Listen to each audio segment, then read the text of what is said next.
Development, ये सिर्फ पेट भरने के लिए, जेब भरने का कार्यक्रम नहीं है।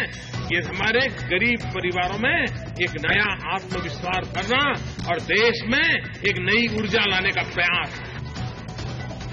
अब देश बनेगा हुनरमंद। अब प्रधानमंत्री ने कहा स्किल इंडिया मिशन बदलेगा देश की तकदीर। गरीबी के खिलाफ जंग में भी बनेगा कारगर हथियार। अगर आप कंसेंसस से नहीं इसको पारित करवा सकते तो फिर केंद्र राज्यों पे छोड़ दे। जो राज्य तेजी से प्रगति करना चाहते हैं वो अपने स्टेट लेजिस्लेशन इसमें सजेस्ट करे और केंद्र उन स्टेट लेजिस्लेशन को अप्रूव करे। भूमि अधिग्रहण बिल पर सरकार ने दिए नरमी के संकेत। नीति आयोग की बैठक के बाद वित्त मंत्री अरुण जेटली ने कहा भूमि बिल पर राज्यों के दिए सुझाव पर गौर करेंगे। बाजार का जोश जारी। निफ्टी ने फिर हासिल किया 8,500 का लेवल। सेंसेक्स भी 250 पॉइंट चढ़ा। ऑटो शेयरों में सबसे ज्यादा तेजी। रिकॉर्ड ऊंचाई पर पहुंची मारुति। रतन टाटा ने नैनो की ब्रांडिंग में गलती होने की बात मानी। कहा सस्ती नहीं अफोर्डेबल कार के तौर पर बेचनी चाहिए थी नैनो, लेकिन नया आइडिया वाले स्टार्टअप्स में जारी रहेगा निवेश। Young startups that were in the new space, which is the e-commerce and e-retail space, which in my view is going to change the face of Indian merchandising and marketing. Export के मोर्चे पर नहीं सुधर रहे हालात। लगातार 7वें महीने export में गिरावट। जून में करीब 16% लुढ़का एक्सपोर्ट, लेकिन पेट्रोलियम कीमतों में गिरावट से घटा देश का व्यापार घाटा।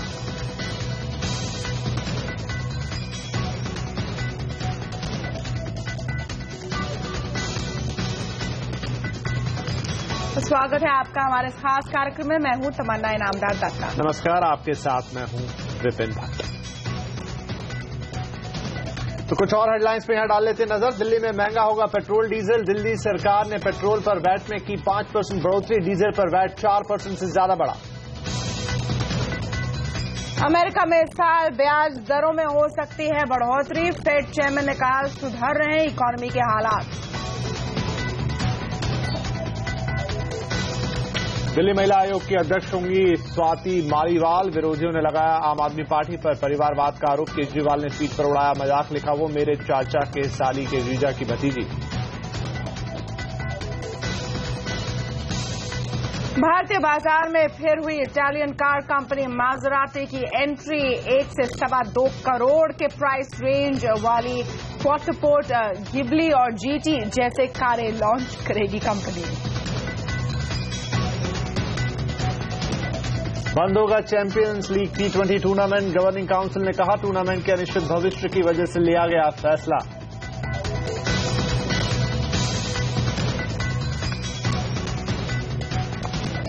लेकिन सबसे पहले बात देश को हुनरमंद बनाने के मेगा प्लान की।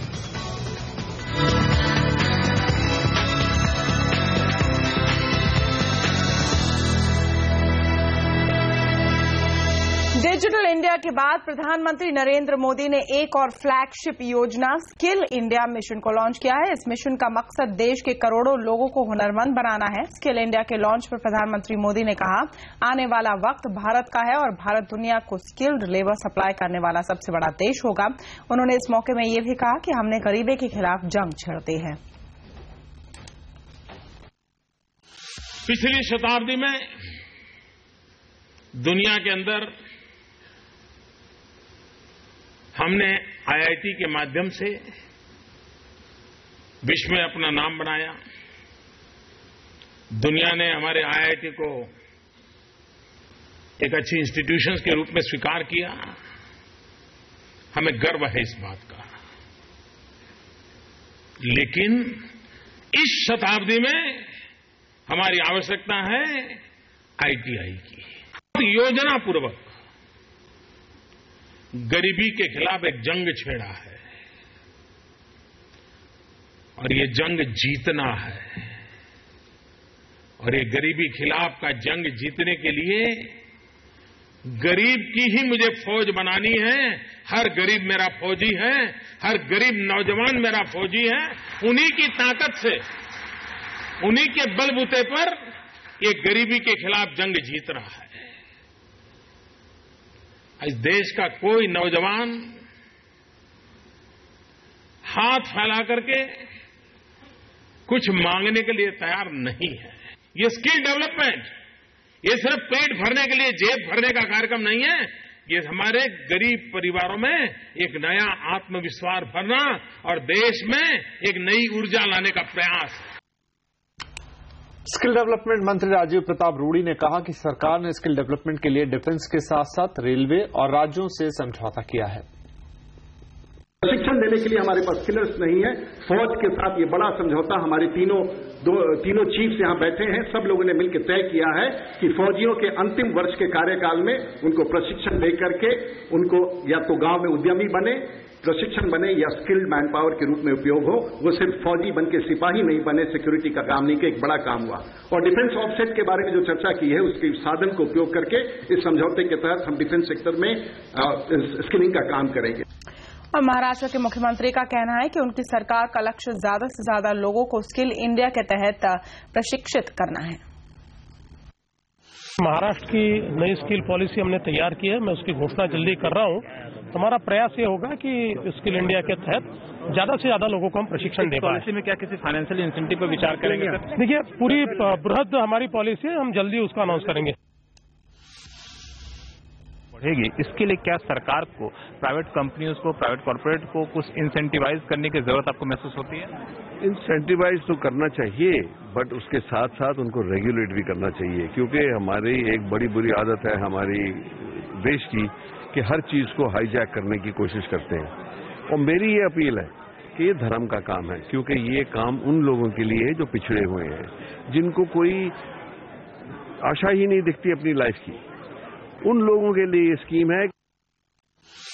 कंस्ट्रक्शन इंडस्ट्री में और एक बड़ी बात है जो हमें तकलीफ दे रही है कि सारे स्टेट्स ने, राज्यों ने एक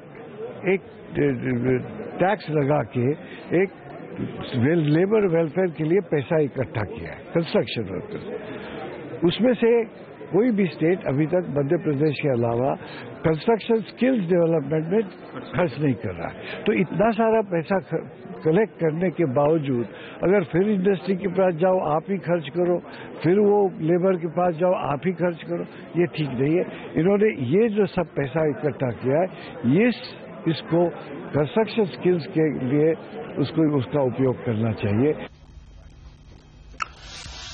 जानकारों ने सरकार के स्किल इंडिया पॉलिसी का स्वागत करते हुए कहा कि सरकार की नीति काफी असरदार है और इसमें डिग्री को स्किल से जोड़ा गया है। हालांकि उनका यह भी मानना है कि स्किल डेवलपमेंट के लिए रियायत देने के साथ साथ इसे रेगुलेट करने की जरूरत भी है। नहीं, बहुत इंपॉर्टेंट है पॉलिसी। आज के बाद जो अप्रेंटिसशिप को पदवी दी गई है, जो हायर एजुकेशन में स्किल्स का वोकेशनलाइजेशन बोला है, डिग्री तो सबको जरूरत है। लोग कहते हैं कि सोशल सिग्नलिंग वैल्यू, शादी के लिए डिग्री होती है, लेकिन डिग्री से नौकरी मिलती। तो डिग्री और स्किल को अगर जोड़ दें तो दोनों चीजें बहुत इंपॉर्टेंट है। और फिर डिग्री और स्किल और अप्रेंटिसशिप में अगर लर्निंग बाय डूइंग और लर्निंग बाय अर्निंग जोड़ दें, तब तो सब जो जितने यूथ को चाहिए वो सब नौकरी मिलेगी। लेकिन जिस स्किल इंडिया के जरिए देश की तकदीर बदलने का सपना देखा जा रहा है, वो कितना कामयाब होगा? क्या skill India make in India को बढ़ावा देगा? और स्किल इंडिया के रास्ते में क्या दिक्कतें हैं? इस बारे में बात करने के लिए हमारे साथ है दिग्गजों का एक बड़ा पैनल। मारुति के चेयरमैन आरसी भार्गव हमारे साथ है, नेशनल स्किल डेवलपमेंट ऑर्गेनाइजेशन यानी एनएसडीसी के एमडी और सीईओ दिलीप शिनॉय हमारे साथ हैं, और एनआईआईटी के सीईओ राहुल पटवर्धन। और ये तीनों स्किलिंग के साथ कई सालों से जुड़े हुए हैं। शिनॉय साहब, आपसे हम शुरू करते हैं। जिस तरह का काम एनएसडीसी इतने सालों से कर रहा है, अब भी एक बड़ा स्किल इंडिया का मेगा प्लान बना हुआ है, इस बार क्या अलग होने वाला है ताकि इस पूरे स्किलिंग इनिशिएटिव को वो बूस्टर डोज मिले? नहीं, इस समय जो तीन अलग चीजें आ रहे हैं, जैसे आज आपने देखा कि सारे मंत्रालय और सारे गवर्नमेंट के अलग अलग विभाग एकजुट होकर के काम कर रहे हैं। दूसरा जो है कि इस जो पिछले 3 साल में जो बुनियाद बनी थी स्किल डेवलपमेंट में, उसको आगे जाकर के उसको कैसे स्केल करें और स्पीड के साथ स्केल करें और स्टैंडर्ड्स के साथ स्केल करें, ये दूसरा है। तीसरा जो आप देख रहे हैं, जो बार बार आज सामने आई बात कि इंडस्ट्री और एम्प्लॉयर्स जो है सेक्टर स्किल काउंसिल के द्वारा अपने जो आज के स्टैंडर्ड्स और जो कल जो नए नए नौकरी आएंगे, नए नए लोग चाहिए, उनको क्या ट्रेनिंग देनी चाहिए, उसका भी एक तरीके से फैसला करेंगे। तो ये जो अभी जो आज जो घोषणा की थी और वो जो नेशनल स्किल मिशन जो प्रधानमंत्री स्वयं लीड करेंगे, ये एक बहुत बड़ा कदम है देश के लिए। तो स्पीड, स्केल और स्टैंडर्ड्स आगे जाकर के ये एक तरीके से अगले 3-4 सालों में ये बदलाव आएगा। राइट, तो 3S की बात कर रहे हैं यहाँ पर शिराज साहब। यहाँ भार्गव साहब से बात करेंगे। भार्गव साहब, अब जरा थोड़ा देखें कि क्या खाका है। आपको स्किल डेवलप करनी है, लोगों को स्किल बनाना, फिर उन स्किलफुल लोगों को आपको रोजगार भी देना है। कौन होंगे ये लोग? तो शायद ये एक सोच है कि जो खेती में कुछ 40% के आसपास के सरप्लस लोग हैं, उनको निकालना है वहां से, क्योंकि वहां 10-12% से ज्यादा जीडीपी का जनरेट होता नहीं है। लोग बहुत सारे हैं। अब उनको आप स्किल सिखा के ले तो आएंगे, लेकिन क्या इतना रोजगार मेक इन इंडिया या किसी और चीजों के जरिए जनरेट होगा कि आप 40% लोगों को आबादी के वहां खपा पाएंगे? देखिए, इस वक्त जो लोग आईटीआई में पास होकर निकलते हैं, ज्यादातर उन लोगों को नौकरियां नहीं मिलती हैं, और उनको नौकरी नहीं मिलने के 2 कारण हैं। एक तो बहुत सारी इंडस्ट्रीज हैं, सिर्फ छोटी इंडस्ट्रीज नहीं, बड़ी इंडस्ट्रीज भी, जो कि स्किल्ड लोगों को, आईटीआई पास लोगों को एम्प्लॉय नहीं करते हैं, क्योंकि उनको समझते हैं तनख्वाह ज्यादा देनी होगी, और वो कॉन्ट्रैक्ट सिस्टम को यूज करके और मिनिमम वेजेस ऑलमोस्ट देकर और अनस्किल्ड लोगों से काम कराते हैं। तो जब तक इंडस्ट्री में ये आदत नहीं बदलेगी कि वो स्किल्ड लोगों को रखें, उनको लॉन्ग टर्म एम्प्लॉयमेंट दें, ये कॉन्ट्रैक्ट का सिस्टम बंद करें ताकि कभी आदमी को काम दिया कभी नहीं दिया, तब तक स्किल डेवलपमेंट का एक बहुत जो एसेंशियल पोर्शन है कि लोगों को नौकरियां मिलनी चाहिए जहां उनकी स्किल की वैल्यू हो, तब तक वो काम नहीं हो पाएगा। हमारी जो स्मॉल स्केल और मीडियम स्केल इंडस्ट्रीज हैं, वो इतने छोटे स्केल की हैं कि वो शायद ज्यादा स्किल्ड लोगों को अफोर्ड ही नहीं कर सकती हैं, उनकी तनख्वाह नहीं अफोर्ड कर सकती हैं।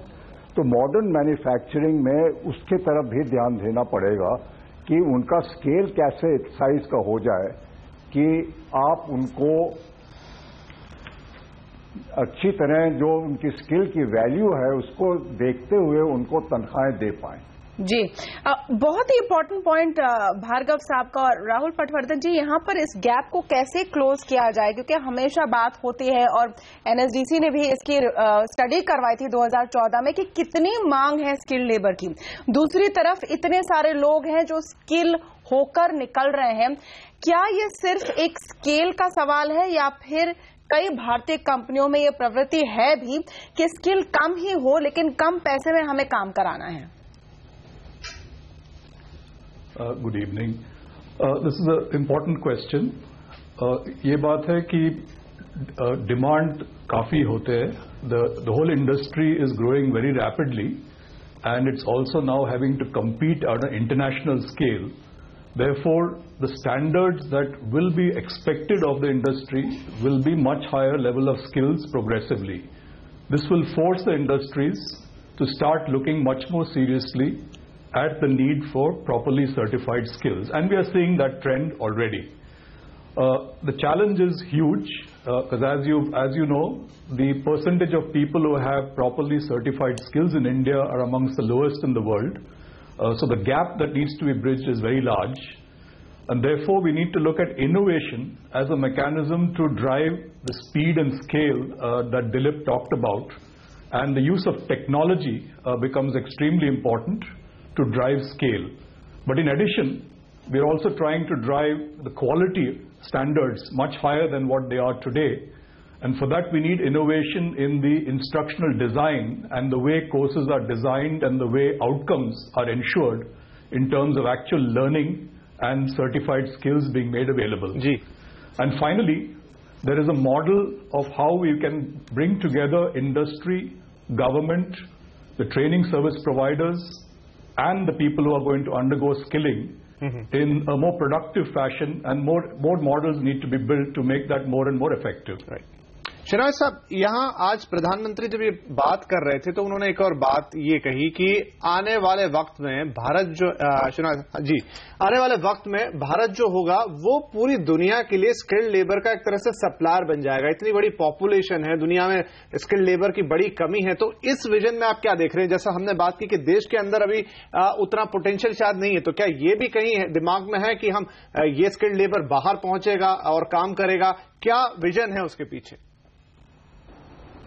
तो जैसे प्रधानमंत्री ने कहा था कि अगले कई साल में भारत में करीब 4 से 5 करोड़ लोगों की ऐसी क्षमता होगी जिनके लिए हम अब जितने भी ज्यादा ग्रो करें उनके लिए यहाँ देश में शायद नौकरी ना बना पाए या रोजगार नहीं बना पाए, तो उनको विदेश में कैसे तरीके से उनको ऐसे हुनर दे, ऐसे ट्रेनिंग दे कि भाई विदेश में उनको कहीं से भी नौकरी मिल सकती है।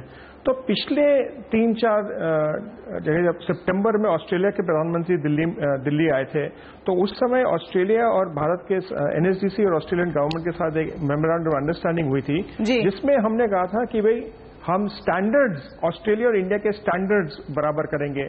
उस स्टैंडर्ड्स बराबर करने के बाद पिछले ही महीने हमने जो वेल्डर्स को ट्रेन किया था ऑस्ट्रेलिया और इंडिया के स्टैंडर्ड्स को, उनको ऑस्ट्रेलियन कंपनी में कुवैत में नौकरी मिल गई थी। तो वैसे जब प्रधानमंत्री कनाडा गए थे वहां पे 13 MOU के सिग्नेचर हुए थे, और आज जब प्रधानमंत्री एड्रेस कर रहे थे वहां के 7 कॉलेजेस जिनके साथ हमने वहां पे मेमोरेंडम साइन किया था, वो बैठे हुए थे और वो भारत के ट्रेनिंग इंस्टीट्यूशंस के साथ अपने पार्टनरशिप बना रहे कि हम ट्रेन करें कैनेडियन स्टैंडर्ड्स में। तो हमारा एक ये मकसद है कि स्विट्जरलैंड, जर्मनी और अलग अलग ऐसे देश हैं उनके साथ बायलैटरल एग्रीमेंट करके इंडिया में जो स्किलिंग करे, एक तरीके से ऐसे स्किल और ट्रेनिंग दे जो विश्व में कहीं भी जाकर के काम कर सकते हैं। क्योंकि जो प्रधानमंत्री ने आईटी का जो और आईटीआई की जो बात कही थी उस पर काफी गहरी सोच है, क्योंकि उस टाइम आईआईटी के जो स्टैंडर्ड से वो विश्व के स्टैंडर्ड से, क्योंकि वो अलग अलग देशों के साथ अलग अलग आईआईटी को पेयर किया गया था।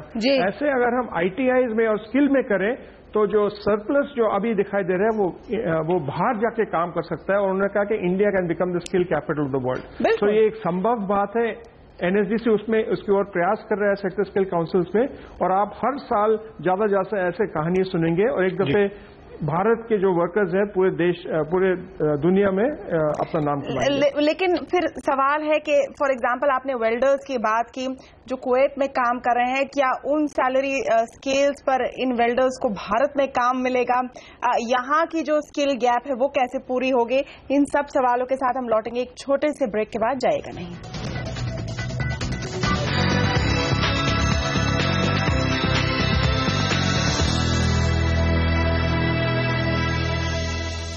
हुनरमंद बनेगा इंडिया, ये है संकल्प, और आज धूमधाम से स्किल इंडिया का पूरा कैंपेन लॉन्च हुआ है। क्या अलग होगा ये हम समझने की कोशिश कर रहे हैं। आरसी भार्गव साहब, ड्राइवर्स की बात की प्रधानमंत्री जी ने अपने स्पीच में मेरे ख्याल से 2 बार जिक्र किया, और ये भी ध्यान में आता है कि मारुति एज ए कंपनी भी इस स्किल को डेवलप करने में काफी सक्रिय रही है।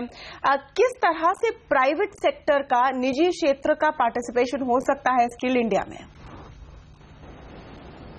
देखिए, आजकल जो गाड़ी चलाते हैं उनको लाइसेंस लेने के लिए कोई रोड के गाड़ी चलाने के जो तरीके हैं, जो सेफ्टी के तरीके हैं, जो रूल्स ऑफ द रोड हैं, कुछ नहीं आता है, और वो बस गाड़ी को स्टार्ट कर लेते हैं, गाड़ी को चला लेते हैं और धीरे धीरे सीखते हैं, मगर उनको कोई थ्योरेटिकल और सेफ्टी का अंदाजा नहीं है। हम लोगों ने अभी कई साल से शुरू किया था ड्राइवर ट्रेनिंग प्रोग्राम, और ये हमारा CSR का एक मेजर प्लैंक है कि रोड सेफ्टी और ड्राइवर ट्रेनिंग, और कई स्टेट्स में अब हमारे ड्राइवर ट्रेनिंग स्कूल्स चल रहे हैं। दिक्कत ये आती है कि जो हमारे स्कूल्स में ड्राइवर ट्रेनिंग लेते हैं उनको तो हम ड्राइवर ट्रेनिंग सिमुलेटर्स में और पूरे अच्छे तरीके से काफी लंबे दौरान में सिखा के भेजते हैं, और उसका कुछ खर्चा होता है जी। मगर जो प्राइवेट स्कूल्स हैं वो सिर्फ आधे पैसे लेते हैं, कुछ सिखाते नहीं हैं, और लाइसेंस गारंटी कर देते हैं, बिकॉज लाइसेंस लेने के लिए कोई तरीका नहीं है टेस्टिंग का। तो जब तक स्टेट्स ये लाइसेंसिंग प्रोसीडियर्स बिल्कुल टाइटन नहीं करेंगे और उसको सही तरीके से लोगों को लाइसेंस नहीं देंगे, तब तक ये प्रोग्राम ड्राइवर ट्रेनिंग कभी नहीं चल पाएगा। और साथ साथ फिर वही सवाल आता है कि जो लोग ट्रेन ड्राइवर्स को एम्प्लॉय करते हैं, उनको ट्रेन ड्राइवर्स की तनख्वाह जो है वो भी उस मुनासिब होनी चाहिए कि वो लोग ट्रेनिंग करके और काम सीख के और फिर ड्राइवर बने तो उनको लगे कि हाँ, इससे हमारी कोई तरक्की हुई है। भार्गव साहब की बात में यहां पर भी वही बात आ रही कि जिस तरह से इंडस्ट्री भी कम सस्ता आदमी ढूंढती है, वैसे आम लोग भी सस्ते ड्राइवर ही ढूंढते हैं, क्योंकि एक सर्टिफिकेट वाला ड्राइवर आएगा तो शायद वो ज्यादा पैसे लेगा बाजार भाव से। यहां पर राहुल, प्रधानमंत्री ने अपने जब बात रखी तो एक बात और आई, उन्होंने कहा कि स्किल डेवलप करने के बाद ये लक्ष्य नहीं है कि हर स्किल्ड आदमी को नौकरी मिले। उन्होंने कहा कि इसके जरिए हम एंटरप्रेन्योरशिप को भी बढ़ावा देना चाहते हैं। तो एंटरप्रेन्योरशिप स्किल, जिस तरह का स्किल सेट है, किस तरह की एंटरप्रेन्योरशिप होगी? क्या एक वेल्डर बोल लें या एक ड्राइवर बोल लें, वो इस लेवल पे एंटरप्रेन्योरशिप का सिस्टम कैसे सोच पाएगा? Yeah, this is very important because one of the target groups, which is the largest target group that is being addressed by the Skill India program, is young people in the hinterlands of India and the rural areas of India. Now, all the jobs in the large companies typically are around the big cities or near about the big cities. And if the Skill India program is only going to train up people to fit into jobs in the large industries, what we will see is a major social migration of youth away from the smaller towns and villages, which is not a socially, should I say, appropriate thing for India, because we also want to make sure that there is a vibrant population in the rural areas. So therefore, the skilling that we do in the local areas at the rural level in India must not just equip people for jobs in the big cities, but also equip them with skills that will enable them to create perhaps their own business, leveraging the local resources in that surrounding area. It could be a particular kind of plant or a particular kind of mineral or a tourist activity. So there are many, many industries which are possible to build around single individuals who can then build a small company which will employ other local people in that area. So this is a very important aspect which perhaps has not been touched upon enough in many of the discussions. But from a social perspective, I think this needs to be given a lot more importance. एक और जरूरी चीज दिलीप शिनोय जी, जो प्रधानमंत्री ने कही कि एक ऐसा प्रावधान बनाया जाएगा जहां अनुभव को भी सर्टिफिकेशन मिलेगा, और इसमें मेरे ख्याल से उन्होंने प्लम्बर का एग्जाम्पल दिया था कि कोई कई सालों से एक ट्रेड, एक क्राफ्ट सीखता है, अपनी फैमिली से सीखता है और वो कर रहा है उस चीज को, लेकिन उसके बाद सर्टिफिकेशन नहीं है, वो अनस्किल्ड माना जाता है। तो उनके लिए एक सर्टिफिकेशन प्रोग्राम की स्थापना की जाएगी। ये कैसे दिखेगा और क्या ये उस 3.5% के नंबर को बूस्ट करने में काम करेगा? तो ये जो है, ये जो इसको हम अंग्रेजी में कहते हैं रिकग्निशन ऑफ प्रायर लर्निंग, ये आज जो लॉन्च किया गया है प्रधानमंत्री कौशल विकास योजना PMKVY, उसके अंतर्गत जो 24 लाख लोगों की जो हम ट्रेनिंग और सर्टिफिकेशन करेंगे, 10 lakh recognition of prior learning या सर्टिफिकेशन करने की एक प्रावधान रखा है। इसमें जो है कोई भी व्यक्ति अगर वो सर्विस में हो, जैसे कोई किराना स्टोर में काम करता हो और रिटेल सर्विस एसोसिएट का सर्टिफिकेशन करना हो, उसको 2,000 रुपये, और जो मैन्युफैक्चरिंग ट्रेड में जैसे अपने प्लम्बर का या कंस्ट्रक्शन वर्कर या ऑटोमोबाइल मैकेनिक, इन लोगों को कोई भी सेंटर में जाकर के एक नेशनल स्किल्स क्वालिफिकेशन फ्रेमवर्क के अंतर्गत जो सेक्टर स्किल काउंसिल ने अलग अलग लेवल के क्वालिफिकेशन पैक्ट बनाए हैं, उसके अंतर्गत आपको एक टेस्ट दें तो उसके आपको एक स्किल कार्ड मिल जाएगा। आज प्रधानमंत्री ने 3 स्किल कार्ड भी दिए थे 3 अलग अलग व्यक्तियों के, एक तो डंपर ऑपरेटर था, एक पेंटर था और एक मेसन था। तो ये जो है इस 31 मार्च 2016 के पहले हमें 10 लाख जो है NSDC इस कार्य को कर रहा है, 10 लाख लोगों को रिकग्निशन ऑफ प्रायर लर्निंग देना है। तो आपने जो एंटरप्रेन्योरशिप की बात कही थी और जो ड्राइविंग की बात भार्गव साहब कह रहे थे, उसमें एक बड़ा अच्छा एग्जाम्पल है। आज आप देखें तो ई कॉमर्स में काफी बढ़ोतरी हो रही है और उनका सबसे ज्यादा कठिनाई है उसको एक्सपैंड करने के लिए लोगों के डिलीवरी बॉयज या कुरियर सर्विस नहीं है। तो हमारे एक ट्रेनिंग पार्टनर है जैसे सेफ एजुकेट, उन्होंने एक ट्रेनिंग की है जिसको वो एक लाइट कमर्शियल व्हीकल या टू व्हीलर ड्राइवर को एक ट्रेनिंग देते हैं, उसके साथ लोन देते हैं कि वो अपनी 3 साल में वो व्हीकल अपने आप ओन कर सकें और उसके द्वारा वो एक ई कॉमर्स कंपनी के साथ उनको अटैच कर देते हैं, तो वो एक कुरियर बॉय नहीं बनता, वो खुद का अपना एंटरप्रेन्योर बन जाता है, खुद का वो जगह जगह से सामान उठाता है और कहीं और डिलीवर करता है। तो ऐसे भी नए नए अवसर आ रहे हैं एंटरप्रेन्योरशिप के लिए। अगर आप देखें, अगर स्किलिंग, एंटरप्रेन्योरशिप और जैसे आपने कहा मेक इन इंडिया जोड़ ले तो बहुत आगे बढ़ के ऐसे काफी अवसर आ सकते हैं। जी भार्गव साहब, एक बहुत महत्वपूर्ण बात जो शायद बहुत छोटी सी एक लाइन में आई उस संबोधन के दौरान, लेकिन इशारा माने, प्रधानमंत्री ने कहा कि अगर स्किल डेवलपमेंट के आड़े कोई कानूनी अड़चने भी हैं या पुराने कुछ कानून हैं जो व्यवधान पैदा कर रहे हैं तो उनसे भी सरकार निपटेगी। आपको क्या लगता है किस तरफ इशारा और क्या अड़चने हैं? देखिए, हम लोगों ने मारुति में करीब 30-35 ITIs ऑलरेडी ले लिए हैं जिनको हम मैनेज करते हैं, और ज्यादातर ITIs जो हैं वो स्टेट गवर्नमेंट के अथॉरिटीज से कंट्रोल होती हैं। तो एक दिक्कत तो जो हमको आती है कि कई जगह हमको लगता है कि जो ट्रेनिंग का सिलेबस है, जो उनको कोर्सेज सिखाते हैं, जो तरीके हैं सिखाने के, वो सब आजकल के रिक्वायरमेंट से ऑब्सोलीट हो चुके हैं। मगर स्टेट गवर्नमेंट के अथॉरिटीज को ये कन्विंस करना कि वो हमको ये अख्तियार दे दें कि हम कोर्स को बदल दें, सिलेबस को बदल दें, ट्रेनिंग का प्रोग्राम बदल दें, ताकि जो लोग ट्रेन करे जाएं वो एक्चुअली आज के इंडस्ट्री के रिक्वायरमेंट के मुताबिक स्किल्स पाएं, उसमें करने में बड़ी दिक्कत आती है। तो अगर प्राइवेट सेक्टर को यूज करना है इस काम में, तो मेरे ख्याल से उनको ये फ्लेक्सिबिलिटी देनी चाहिए कि उनको कोर्सेज में, ट्रेनिंग के सिस्टम्स में, इक्विपमेंट के सिलेक्शन में, लड़कों के सिलेक्शन के प्रोसेस में, टीचर्स के ट्रेनिंग में, उसमें अख्तियार होना चाहिए ताकि लड़के जो हों या जहां जो ट्रेन करे जाए ITIs में, वो एक्चुअली जॉब के लिए फिट हों। क्योंकि ज्यादातर ये देखा गया है कि हम जो पहले ITI से रिक्रूट करते थे, उनको रिक्रूट करने के बाद 1-2 साल अलग से फैक्ट्री में ट्रेन करना पड़ता था, तब वो काम करने लायक होते थे। नहीं, तो इसका मतलब है कि प्राइवेट सेक्टर की आपको पार्टिसिपेशन चाहिए, तो ज्यादा इंटरफेरेंस सरकारों की तरफ से नहीं होनी चाहिए। बस अंत में दिलीप शिनोई साहब, जो पॉइंट हम रेज कर रहे थे, ज्यादा लोग स्किल होंगे, उनकी एबिलिटी बढ़ेगी और उनकी जो डिमांड है या रेम्यूनरेशन है वो भी बढ़ेगी। क्या वो देने को तैयार होगी कंपनियां, और फिर जो लो लेबर कॉस्ट वाला एडवांटेज है भारत में मैन्युफैक्चरिंग का, वो लूज होने का क्या खतरा है?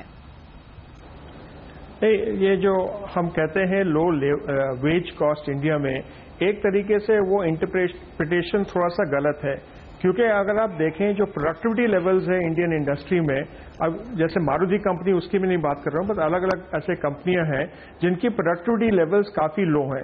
तो प्रोडक्टिविटी एडजस्टेड जो वेज हम कहते हैं, वो कहीं दुनिया के हमारी नेबरिंग कंट्रीज में भी एक तरीके से भारत की जो तुलना है काफी नीचे है। तो हमने देखा है कि अगर आप अच्छे ट्रेनिंग दें और लोगों की प्रोडक्टिविटी बढ़ जाए तो उनकी आमदनी बढ़ती है। अगर हमने एक इम्पैक्ट असेसमेंट स्टडी कराया था, जो प्लम्बर्स और जो मेसन्स हैं और जो बार बेंडर्स है कंस्ट्रक्शन इंडस्ट्री में, उन्होंने जब ट्रेनिंग, जो इंडस्ट्री ने स्टैंडर्ड्स तय किए थे, उस स्टैंडर्ड्स के साथ ट्रेनिंग ली, उनकी जो मानसिक जो पगार है वो 2500-3000 रुपए से 6000, 7000 रुपए तक बढ़ गई है। और जो लोग घर से पैसे मंगाते थे वो घर वापस पैसा भेजने लगे। तो उससे क्या हुआ, उसमें जो वहां के जो लोग वहां पे काम कर रहे थे, उनके गांव से और भी लोग आए और वहां पे कंस्ट्रक्शन के काम में जुड़ गए। और वहां पे जो बिल्डिंग थी, उनके जो डिफेक्ट्स थे, उनमें जो सीमेंट एक तरीके से यूज हुआ था या पेंट यूज हुआ था, सबको फायदा हुआ था। अगर आप वेल्डर की आपने बात की थी, आपने कहा था आप उस पर वापस आएंगे। अभी भारत में अगर आप देखें तो अंडर वाटर वेल्डर्स और जो ऑयल एंड गैस वेल्डर्स की बहुत ही ज्यादा जरूरत है। उनकी भी तनख्वाह जो है जो इंडियन वेल्डर को बाहर मिलता है उसके बराबर है।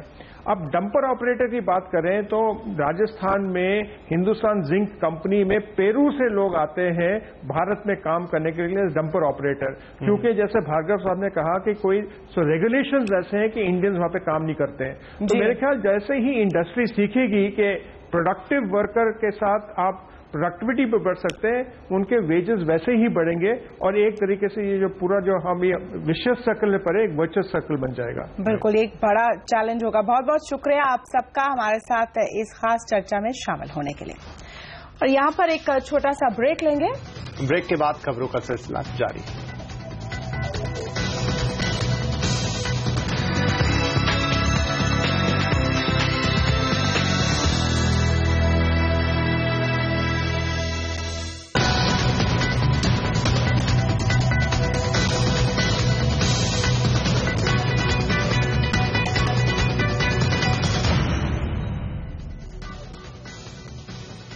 और आवाज एट 9 में आगे बढ़े उससे पहले सुर्खियों पर एक बार फिर नजर डाल देते हैं।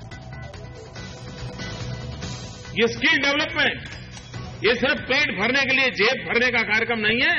ये हमारे गरीब परिवारों में एक नया आत्मविश्वास भरना और देश में एक नई ऊर्जा लाने का प्रयास है। अब देश बनेगा हुनरमंद, प्रधानमंत्री ने कहा स्किल इंडिया मिशन बदलेगा देश की तकदीर, गरीबी के खिलाफ जंग में भी बनेगा कारगर हथियार। अगर आप कंसेंसस से नहीं इसको पारित करवा सकते तो फिर केंद्र राज्यों पे छोड़ दे। जो राज्य तेजी से प्रगति करना चाहते हैं वो अपने स्टेट लेजिस्लेशंस इसमें सजेस्ट करे और केंद्र उन स्टेट लेजिस्लेशंस को अप्रूव करे। भूमि अधिग्रहण बिल पर सरकार ने दिए नरमी के संकेत। नीति आयोग की बैठक के बाद वित्त मंत्री अरुण जेटली ने कहा भूमि बिल पर राज्यों के दिए सुझाव पर गौर करेंगे। बाजार का जोश जारी, निफ्टी ने फिर हासिल किया 8,500 का लेवल, सेंसेक्स भी 250 पॉइंट चढ़ा। ऑटो शेयरों में सबसे ज्यादा तेजी, रिकॉर्ड ऊंचाई पर पहुंची मारुति। रतन टाटा ने नैनो की ब्रांडिंग में गलती होने की बात मानी, कहा सस्ती नहीं अफोर्डेबल कार के तौर पर बेचनी चाहिए थी नैनो, लेकिन नया आइडिया वाले स्टार्टअप्स में जारी रहेगा निवेश। Young startups that were in the new space, which is the e-commerce and e-retail space, which in my view is going to change the face of Indian merchandising and marketing. Export के मोर्चे पर नहीं सुधर रहे हालात, लगातार 7वें महीने export में गिरावट। जून में करीब 16% लुढ़का एक्सपोर्ट, लेकिन पेट्रोलियम कीमतों में गिरावट से घटा देश का व्यापार घाटा। चौतरफा विरोध और चुनावी राजनीति की मजबूरियों के सामने झुकते हुए आखिरकार सरकार ने लैंड बिल पर नरमी के संकेत दे दिए हैं, लेकिन सरकार ने लैंड बिल पास न होने की जिम्मेदारी बड़ी बखूबी राज्यों पर डाल दी है। लैंड बिल नीति आयोग की बैठक के बाद वित्त मंत्री ने कहा कि सरकार भूमि अधिग्रहण पर राज्यों को ढिलाई देने पर विचार करेगी। अभी राज्यों पर होगा कि वे विकास कार्यों के लिए किस तरह भूमि अधिग्रहण करेंगे। उन्होंने कहा कि केंद्र सरकार लैंड बिल पर आम सहमति बनाने की कोशिश कर रही है। बहुत बड़ा सुझाव मुख्यमंत्रियों का था कि केंद्र प्रयास करे कि एक आम राय बनेगी और एक कंसेंसस बनाने का प्रयास करे, लेकिन राज्य इंडेफिनेटली उस कंसेंसस की प्रतीक्षा नहीं कर सकते। और अगर आप कंसेंसस से नहीं इसको पारित करवा सकते तो फिर केंद्र राज्यों पे छोड़ दे। जो राज्य तेजी से प्रगति करना चाहते हैं वो अपने स्टेट लेजिस्लेशंस इसमें सजेस्ट करे और केंद्र उन स्टेट लेजिस्लेशंस को अप्रूव करे। उधर झारखंड के मुख्यमंत्री रघुवर दास के मुताबिक कांग्रेस शासित राज्यों के मुख्यमंत्रियों का बैठक में न आना बेहद दुर्भाग्यपूर्ण है। दुर्भाग्य कि कांग्रेस पार्टी के मुख्यमंत्री जिन्होंने 2013 के लैंड इक्वेशन बिल पास होने के बाद ही उन्होंने ही प्रधानमंत्री जी से शिकायत की थी कि कानून ऐसे बन गए हैं जिससे गांव गरीब किसान के काम नहीं हो, चाहे वो रोड कनेक्टिविटी हो, चाहे रेल कनेक्टिविटी हो, चाहे जलाशय बनाने के लिए डैम की व्यवस्था हो। और दुर्भाग्य है कि अब गांव गरीब किसान के नाम पर कांग्रेस पार्टी राजनीति कर रही है। महत्वपूर्ण इस देश के लिए भूमि अधिग्रहण, जिसकी पूरे देश में चर्चा भी हो रही है और लोकसभा ने जिसे मंजूर भी किया, मगर मुझे लगता है राज्यों की राय और राज्यों से क्या उस पर असर पड़ेगा, उस विषय को लेकर सभी राज्यों ने अपना अभिमत दिया। नीति आयोग की बैठक में कांग्रेस के मुख्यमंत्रियों का शामिल नहीं होना एक बड़ा मुद्दा बन गया है। इस मुद्दे पर और बातचीत के लिए हमारे साथ जुड़ रहे हैं उत्तराखंड के मुख्यमंत्री हरीश रावत। हरीश जी, नीति आयोग की बैठक में सभी राज्यों के मुख्यमंत्रियों को बुलाया गया था, लेकिन कांग्रेस शासित राज्यों के मुख्यमंत्री नहीं आए। इसकी क्या वजह देख रहे हैं आप? देखिए, हम निमंत्रण के लिए बहुत धन्यवाद देते हैं माननीय प्रधानमंत्री जी को, और हम प्रधानमंत्री रूपी संस्था का भी सम्मान करते हैं, नीति आयोग रूपी संस्था का भी सम्मान करते हैं, प्रधानमंत्री जी का व्यक्तिगत सम्मान भी करते हैं। मगर हमारे राज्यों के किसान जो है, जो विषय वस्तु है आज के डिस्कशन की, उसको अपने हित में नहीं समझते हैं और हमने अपने राज्य के किसानों के भावना के साथ जाना मुनासिब समझा और इसलिए हम बैठक में नहीं गए, और ये किसी असम्मान की भावना हमारे मन में कतई नहीं है। जी, लेकिन रावत साहब, केंद्र सरकार जब कह रही है कि राज्य अपने हिसाब से लैंड बिल में बदलाव कर सकते हैं, एक कंकरेंट लिस्ट का सब्जेक्ट है, तो इसमें दिक्कत क्या है? देखिए, यदि ऐसा है तो इसको छेड़ने की जरूरत क्या थी? जो पहले विधेयक बना था उसी को रहने देते, यदि कंकरेंट लिस्ट की बात है। मेरा काउंटर क्वेश्चन। जी, तो आप लैंड बिल में जिस तरह का बदलाव चाहते हैं वो आज की बैठक में आकर रख भी तो सकते थे, इसमें दिक्कत क्या थी? जिस तरीके से राजनीतिक दल के रूप में भाजपा जिसके वो प्रधानमंत्री हैं, जिसको बिलोंग करते हैं, वो राजनीतिक दल साफ तौर पर कह रहा है नहीं, हमको ये संशोधित विधेयक पारित करवाना है। इसलिए हमने प्रधानमंत्री जी के प्रति पूरा सम्मान रखते हुए ये उचित समझा कि न जाए, उनको क्यों तकलीफ दें। शुक्रिया रावत साहब हमसे बात करने के लिए। और अच्छी खबरों के दम पर बाजार ने तेजी की लंबी छलांग लगाई। सेंसेक्स में जहां 265 पॉइंट उछाला, तो वहीं निफ्टी ने एक बार फिर 8,500 का स्तर हासिल किया। मिड कैप और बैंक निफ्टी ने भी दमदार प्रदर्शन किया। आईटी, फार्मा और सीमेंट सेक्टर में जमकर खरीदारी दिखी। डॉक्टर रेड्डीज और ल्यूपिन जैसे फार्मा शेयरों में भी अच्छी तेजी रही। ईरान के साथ डील के बाद बाजार का मूड अच्छा बना और एफआईआईएस की खरीदारी दिख रही है। इस साल के आखिर तक अमेरिका के ब्याज दरों में बढ़ोतरी हो सकती है। फेड चेयरमैन जेनेट येलेन ने एक बार फिर से इस बात के संकेत दिए हैं। जेनेट येलेन ने कहा कि अगर कोई बड़ा सरप्राइज नहीं होता है तो साल के आखिर तक ब्याज दरें बढ़ाने का फैसला लिया जा सकता है। फेड चेयरमैन ने यह भी कहा कि अमेरिका में बेरोजगारी दर धीरे धीरे घट रही है और आने वाले वक्त में रोजगार में बढ़ोतरी भी देखने को मिल सकती है।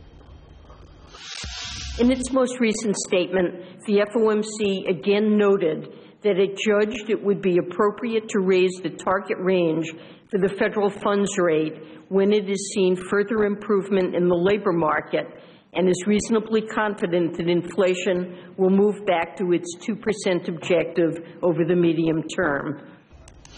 और एक्सपोर्ट के मोर्चे पर हालात सुधरते नहीं दिख रही है। जून में लगातार 7वें महीने एक्सपोर्ट में गिरावट आई है।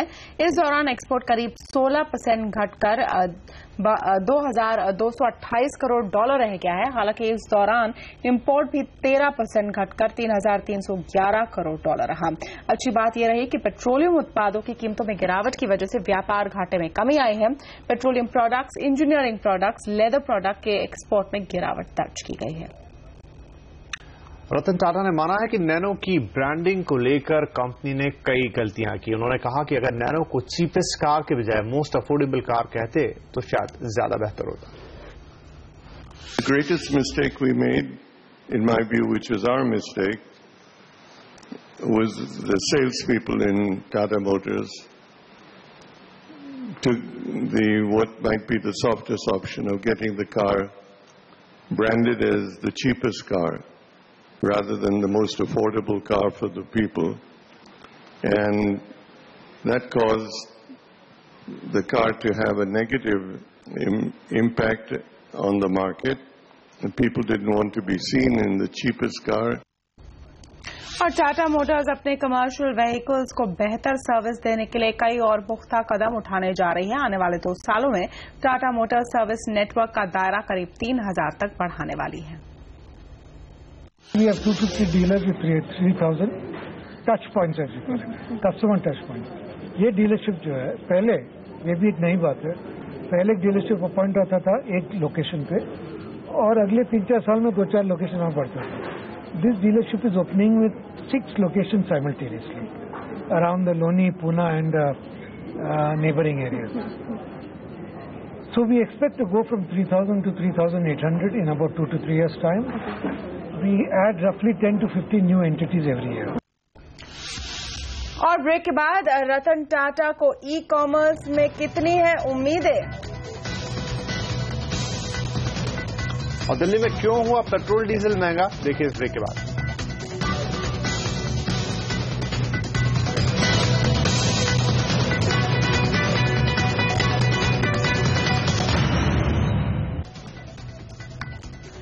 दिल्ली की आम आदमी पार्टी सरकार ने आम आदमी को जोर का झटका दिया है। दिल्ली सरकार ने पेट्रोल और डीजल दोनों पर वैल्यू एडेड टैक्स यानी वैट बढ़ा दिया है। आज आधी रात से दिल्ली में पेट्रोल पर वैट 20% की बजाय 25% लगेगा। वहीं डीजल पर भी 12.5% से बढ़कर 16.6% हो गया है। इस बढ़ोतरी के बाद दिल्ली में पेट्रोल की कीमत करीब ₹3.25 लीटर और डीजल की कीमत करीब ₹2 लीटर बढ़ जाएगी। अब दिल्ली में पेट्रोल 69.43 रुपए लीटर होगा और डीजल 52.07 लीटर मिलेगा। दिल्ली की केजरीवाल सरकार की दलील है कि इस बढ़ोतरी के बावजूद दिल्ली में पेट्रोल डीजल की कीमत पंजाब और हरियाणा के मुकाबले कम रहेगी। वैसे मुंबई से भी कम ही है।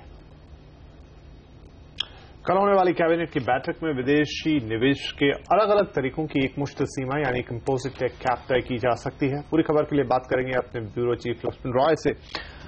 लक्ष्मण, कैबिनेट के एजेंडे में कल और क्या अहम मुद्दे रहने वाले हैं?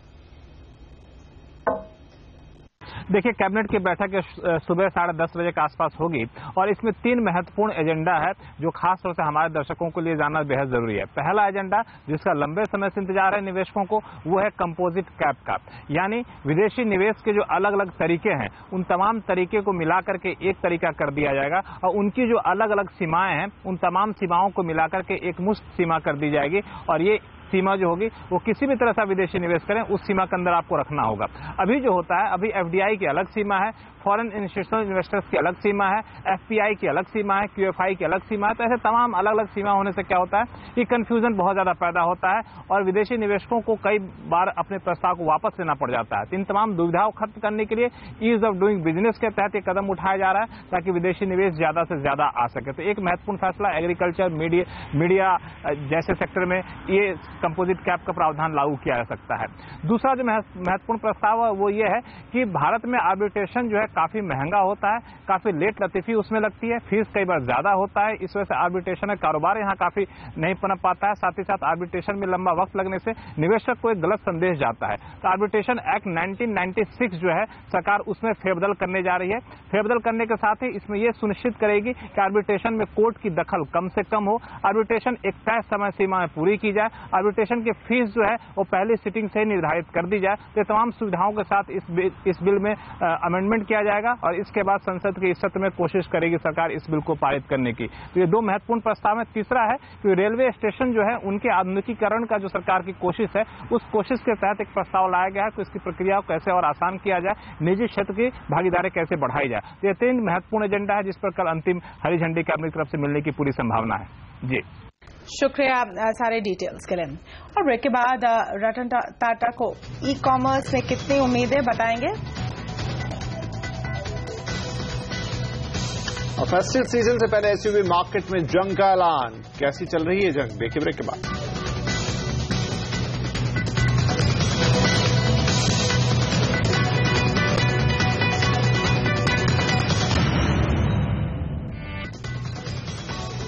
और इस वक्त जैसा कि आप देख सकते हैं, खबर आ रही है कि पेट्रोल डीजल सस्ता हो गया। यहां पर जो कटौती की गई है, क्या वो दोनों ही चीजों में 2 रुपए प्रति लीटर की कटौती की गई है डीजल और पेट्रोल में। तो अभी अभी हमने आपको बताया कि वैट बढ़ने से दिल्ली में भाव बढ़े हैं, लेकिन अब ये खबर आ रही है कि पेट्रोल डीजल सस्ता हो गया है। यहां पर 2 रुपए प्रति लीटर तक यहां भाव में कटौती की गई है और जैसा हमेशा होता है, आज आधी रात से ये कटौती लागू हो जाएगी। यानी दिल्ली वालों को झटका तो मिला, लेकिन फिर थोड़ी राहत भी मिली। कुल मिलाकर वहीं पर आकर वो अटके हैं, शायद 1 रुपए का फर्क उनके लिए अब बनेगा। चलिए आगे बढ़ते हुए, सीएनबीसी आवाज स्टार्टअप्स पर खास सीरीज की शुरुआत कर रहा है। इस सीरीज में हम स्टार्टअप्स के लिए मौके और चुनौतियों की चर्चा करेंगे। सीएनबीसी आवाज स्टार्टअप्स पर खास सीरीज की शुरुआत में हम करेंगे मौकों और चुनौतियों की चर्चा के साथ।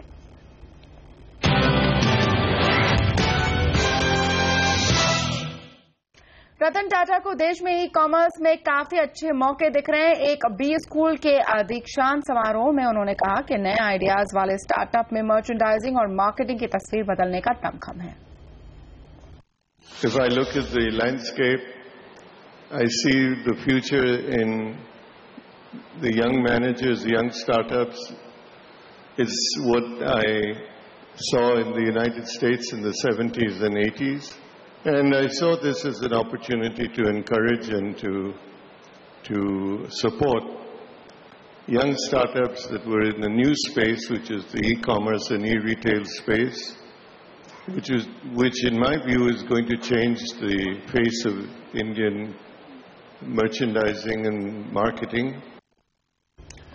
स्नैपडील ने आज अपना एक नया मोबाइल ऐप शॉपो लॉन्च किया है। ये बायर्स और सेलर्स को एक दूसरे से सीधा जोड़ता है। स्नैपडील के मुताबिक शॉपो मोबाइल मार्केट प्लेस ऐप है और ये उन छोटे बिजनेसमैन को ध्यान में रखकर लॉन्च किया है जो बड़े ई कॉमर्स पोर्टल पर नहीं आ सकते। शॉपो एक बाइंग सेलिंग ऐप है जो छोटे बिजनेसमैन को जीरो कमीशन मार्केट प्लेस पर लाता है। चैट बेस्ड ऐप शॉपो की मदद से ये बिजनेसमैन सीधे अपने कस्टमर तक पहुंच सकेंगे।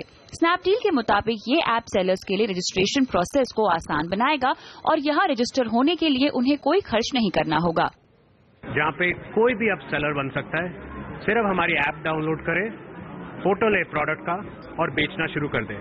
1 मिनट से कम के अंदर आप एक ऑनलाइन सेलर बन सकते हैं। आपको कंपनी भी रजिस्टर करने की जरूरत नहीं है। शॉपो ऐप से अब तक करीब 4,500 कारोबारी जुड़े हैं और करीब 30,000 सामानों की लिस्टिंग हो चुकी है। इसके जरिए जो सामान बेचे जाएंगे, उनकी कीमत, उनके ऑफर और डिलीवरी, ये सारी चीजें सेलर ही तय करेंगे। स्नैपडील के मुताबिक शॉपो के जरिए आप एक ऑनलाइन शॉप खोल रहे हैं। कंपनी अपने इस प्रोडक्ट को लेकर काफी उत्साहित है। हम चाहते हैं कि अगले 1 साल में 10 लाख शॉप्स क्रिएट हो शॉपों पे। ये हमारा गोल है और इसलिए हम नहीं चाहते कि हम कोई अभी रेवेन्यू मॉडल उसमें इंट्रोड्यूस करें जिससे कि एक रिस्ट्रिक्शन बने। स्नैपडील के मुताबिक अभी देश में व्हाट्सएप के जरिए काफी कारोबार हो रहा है। कंपनी की कोशिश शॉपो के जरिए इस कारोबार को औपचारिक रूप देने की है। स्नैपडील का शॉपो एक जीरो कमीशन प्लेटफॉर्म है जहां पर स्मॉल एंड मीडियम बिजनेसेस अपना सामान आसानी से बेच सकते हैं। अभी तक इस प्लेटफॉर्म पर और कोई नहीं उतरा है और स्नैपडील इसका पूरा एडवांटेज लेने की कोशिश करेगा। ईशा शर्मा, दिल्ली। अब पूरे देश में स्टार्टअप्स छा रहे हैं। देश की इकोनॉमी में इनकी भूमिका बढ़ रही है। अब हम आपको बताते हैं कि ये स्टार्टअप्स होते क्या हैं।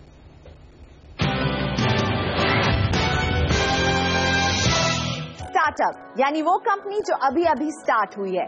नई कंपनी, छोटी कंपनी, और ये छोटी होती है ना सिर्फ फंड्स के लिहाज से बल्कि अपने पूरे सेटअप के लिहाज से भी। कंपनी छोटी होती है लेकिन इसके पीछे छिपा आइडिया बड़ा होता है। शुरुआत कैसे हुई स्टार्टअप्स की? 1997 और 2000 में हमने एक .com तेजी देखी थी जिसे .com क्रांति कहते थे और इसी समय स्टार्टअप टर्म का इस्तेमाल शुरू हुआ था। उस समय जब भी कोई टेक स्पेस में कोई नया कारोबार शुरू करता था तो उसे स्टार्टअप कहते थे, लेकिन अब ये डेफिनेशन बड़ी है।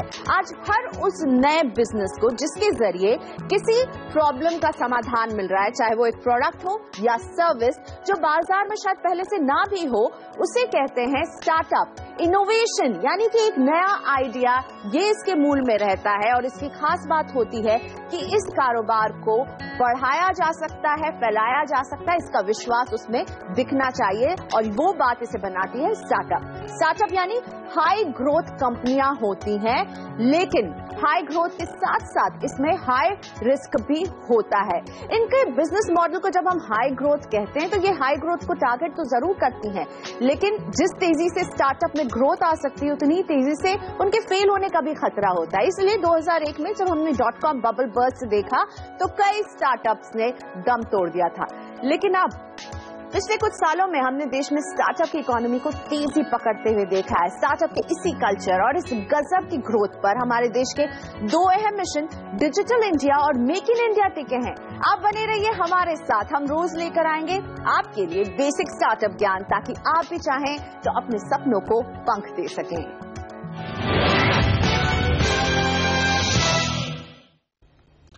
चैंपियंस लीग अब नहीं होगी। लीग की गवर्निंग काउंसिल ने जानकारी दी कि लीग को बंद किया जा रहा है। यह फैसला क्रिकेट ऑस्ट्रेलिया और क्रिकेट दक्षिण अफ्रीका की सहमति के बाद लिया गया। सितंबर अक्टूबर में लीग खेली जानी थी, मगर अब यह रद्द कर दी गई है। गवर्निंग काउंसिल का मानना है कि लिमिटेड पब्लिक फॉलोइंग को देखते हुए इसे बंद करना बेहतर समझा गया। साल 2009 में इस लीग को लॉन्च किया गया था। और फेस्टिव सीजन के पहले सभी कार मेकर्स भारतीय बाजार में काफी एक्टिव हो गए हैं और एक्शन ज्यादा है एसयूवी और क्रॉसओवर सेगमेंट में। देश की सबसे बड़ी कार मैन्युफैक्चरर मारुति सुजुकी और दूसरी सबसे बड़ी कंपनी Hyundai भी इस सेगमेंट में उतरने वाली है। इन कंपनियों की कारों को कैसा रिस्पांस मिल रहा है, जानने के लिए चलते हैं हमारे सहयोगी मुग्धा मिश्रा के पास। मुग्धा, अभी मारुति और Hyundai ने एसयूवी सेगमेंट में लॉन्च नहीं किए हैं, सिर्फ ऐलान किए हैं, तो किस तरह का रिस्पांस या बज़ है इनके प्रोडक्ट्स को लेकर? काफी बढ़िया रिस्पांस मिल रहा है Hyundai की क्रेटा को। 21 जुलाई को क्रेटा लॉन्च होने वाली है। उसके पहले प्री बुकिंग चल रही है और प्री बुकिंग में ही करीब 10,000 की बुकिंग्स कंपनी को मिल चुकी है और इंक्वायरीज उससे भी ज्यादा करीब 28-29 हजार की आ चुकी हैं। तो ऑब्वियसली Hyundai काफी एक्साइटेड है क्रेटा को लेकर और कंपनी ने एक बिल्डअप किया मार्केटिंग कैंपेन। पहले एक स्केचेस जारी किए, उसके बाद एक छोटा टीवीसी बनाकर सोशल मीडिया पर कार की झलकियां दिखाई, फिर एक्सपर्ट्स को दी वो कार्स देखने के लिए कि कैसी लग रही है। और now there will be a test drive after the launch, जो ऑब्वियसली हम आपके लिए लेकर आएंगे। लेकिन on the other hand the biggest car maker of India Maruti भी लेकर आ रही है S Cross. It's a crossover and it's a premium crossover. ये प्रीमियम क्रॉसओवर की तरह वो एस क्रॉस को प्लेस कर रहे हैं और इसकी बड़ी बात ये होगी कि ये सिर्फ नेक्सा डीलरशिप पर अवेलेबल होगी, which is going to be a premium dealership. आपको एक रिलेशनशिप मैनेजर मिलेगा जो कि आपकी जरूरत का पूरा ख्याल रखेगा। तो न सिर्फ एस क्रॉस आप खरीदने जाएंगे, बल्कि आप एक रिलेशनशिप बनाएंगे मारुति सुजुकी के साथ। यही उनकी एक योजना है। सो लेट्स सी कैसा रिस्पॉन्स मिलता है। एस क्रॉस की भी प्री बुकिंग चल रही है, लेकिन कुछ ही दिन हुए हैं तो अभी नंबर्स हमारे पास नहीं है, पर जैसे ही वो फिगर्स आते हैं वो भी हम आपके साथ जरूर शेयर करेंगे। बट डेफिनेटली बहुत एक्साइटमेंट है cross over and SUV segment में। शुक्रिया इस जानकारी के लिए। और इटली की सुपर लग्जरी स्पोर्ट्स कार बनाने वाली कंपनी मसेराती फिर से भारत में एंट्री कर रही है। 2013 में डीलरशिप समस्याओं के कारण मसेराती को भारत से वापस जाना पड़ा था। कंपनी फिएट क्राइसलर और ऑटोमोबाइल्स इंडिया यानी FCAI के साथ मिलकर भारत में अपना बिजनेस चलाएगी। कंपनी इस साल की तीसरी तिमाही में दिल्ली, मुंबई और बेंगलुरु में 3 डीलरशिप्स की शुरुआत करेगी। मसेराती इस साल सिर्फ 100 से कम गाड़ियों को बेचने का लक्ष्य रख रही है। कंपनी के 4 model Quattroporte, Ghibli, grand Turismo और ग्रैंड कैब्रियो को भारत में लॉन्च करने और बेचने की योजना है। सभी गाड़ियों की कीमत 1 से 2 करोड़ रुपए के बीच है। और आवाज एट 9 में आज के लिए इतना ही। आपसे फिर मुलाकात होगी, तब तक के लिए नमस्कार।